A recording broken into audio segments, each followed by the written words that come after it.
ਜੱਟ ਨਾ ਸੁਬਾ ਸੁਬਾ ਢੱਗਿਆਂ ਦੇ ਨਾਲ ਹਲ ਵਾਂਦਾ ਸੀ ਪਿਆ। ਪਹਿਲਾਂ ਵਕਤਾਂ ਦਾ ਦੌਰ ਸੀ ਤੇ ਉਹ ਹਾਲ ਦੇ ਥੱਲੇ ਨਾ ਕੋਈ ਚੀਜ਼ ਅੜੀ ਤੇ ਉਹ ਹਾਲ ਖੜਕਿਆ ਮਾੜਾ ਜਿਹਾ।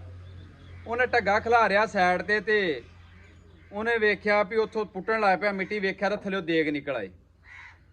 ਜੱਟ ਗਰਮੀ ਦਾ ਟਾਈਮ ਸੀ, ਥੱਕਿਆ ਸੀ, ਉਹਨੇ ਉਹ ਦੇਗ ਜੀ ਫੜੀ ਤੇ ਦਰਿਆ ਦੇ ਕਿਨਾਰੇ ਤੇ ਬਹਿ ਗਿਆ। ਨਾਲੇ ਉੱਥੋਂ ਪਾਣੀ ਪੀਤਾ ਤੇ ਵੇਖਣ ਲੱਗ ਪਿਆ ਉਹਦੇ ਵਿੱਚ ਨਾ ਪੱਥਰ ਹੋਣ ਤੇ ਬੜੇ ਸੋਹਣੇ ਹੋਣ। ਉਹ ਫੜ ਕੇ ਪੱਥਰ ਤੇ ਦਰਿਆ ਦੇ ਵਿੱਚ ਸੁੱਟਣ ਲੱਗ ਪਿਆ। ਉਹ ਖੇਡੇ ਲੱਗ ਗਿਆ ਬੈਠਾ ਜਦੋਂ ਬੈਠੇ ਸਾਹ ਲੈ ਲਿਆ, ਪਾਣੀ ਛਾਣੀ ਪੀ ਲਿਆ ਤੇ ਉਹਨੇ ਚਿਰ ਨੂੰ ਇੱਕ ਪੱਥਰ ਬਚ ਗਿਆ ਦੇਗ ਦੇ ਵਿੱਚ। ਉਹ ਜੱਟ ਨੇ ਫੜਿਆ ਪੱਥਰ ਤੇ ਉਹ ਢੱਗੇ ਦੇ ਗਲ 'ਚ ਪਾ ਕੇ ਤੇ ਘਰ ਨੂੰ ਟੁਰ ਪਿਆ। ਜਿੱਥੋਂ ਲੰਘ ਕੇ ਜਾਂਦਾ ਸੀ ਨਾ ਉੱਥੇ ਰਾਹ ਦੇ ਵਿੱਚ ਇੱਕ ਸੁਨਿਆਰੇ ਦੀ ਦੁਕਾਨ ਆਉਂਦੀ ਸੀ।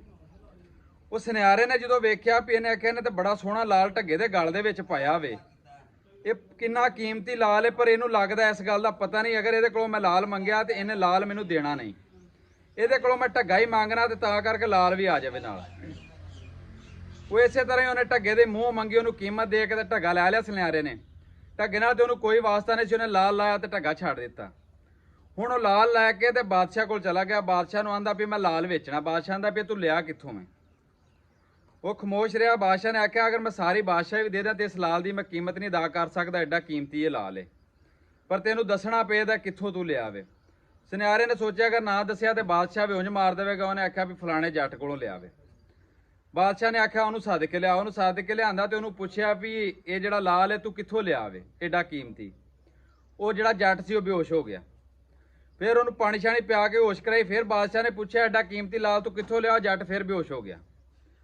ਜੋ ਦੂਸਰੀ ਵਾਰੀ ਉਹਨੂੰ ਹੋਸ਼ ਕਰਵਾਈ ਨਾ ਤੇ ਤੀਸਰੀ ਵਾਰ ਜੋ ਉੱਠਿਆ ਨਾ ਉਹ, ਤੇ ਬਾਦਸ਼ਾਹ ਨੇ ਆਖਿਆ ਮੈਂ ਤੈਨੂੰ ਇਹ ਨਹੀਂ ਪੁੱਛਣਾ ਪਏ ਤੂੰ ਲਾਲ ਕਿੱਥੋਂ ਲਿਆ, ਤੂੰ ਮੈਨੂੰ ਦੱਸ ਬੇਹੋਸ਼ ਕਿਹੜੀ ਗੱਲ ਤੋਂ ਨਾ? ਆਂਦਾ ਬਾਦਸ਼ਾਹ ਤੂੰ ਇੱਕ ਲਾਲ ਨੂੰ ਰੋਣਾ ਪਿਆ, ਮੈਂ ਹਜ਼ਾਰਾਂ ਲਾਲ ਇਹਦੇ ਨਾਲ ਦੇ ਦਰਿਆ 'ਚ ਸੁੱਟ ਆਇਆ ਵਾਂ। ਗੱਲ ਇਹ ਵੇ, ਮਿਸਾਲ ਦੇਣ ਦਾ ਮਕਸਦ ਇਹ ਵੀ ਇਸੇ ਤਰ੍ਹਾਂ ਦੇ ਸਾਡੇ ਸਾਹ ਜਿਹੜੇ ਨੇ ਉਹਨਾਂ ਲਾਲਾਂ ਤੋਂ ਵੀ ਕੀਮਤੀ ਨੇ।